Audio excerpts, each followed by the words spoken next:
طبعا انا بشكر جدا جدا جدا شركه شاتر فليكس، ومش عارفه اقول لهم ايه بجد، لان هم جم وركبوا لي الشيش، وبجد حاجه منتهى السرعه، منتهى الدقه، منتهى النظافه، وما خدوش وقت. يعني انا كلمتهم قلت لهم الحقوني، طبعا شايفين الجو عامل ازاي.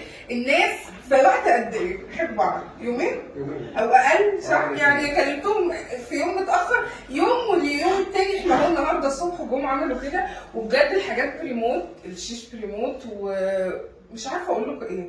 بجد شكرا، ومش عارفه يعني انتوا انقذتوني. بصوا يا جماعه، كده بالريموت بنفتح اهو، كده ستوب، وكده بنقفل، وانت قاعد كده، قاعد قدام التلفزيون، لا تقوم بقى ولا تدوس على الزرار، كل حاجه بقت ريموت. انتوا عارفيني بحب الانتخه قوي.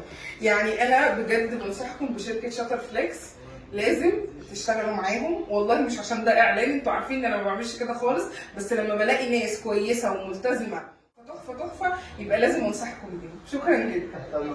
شكرا.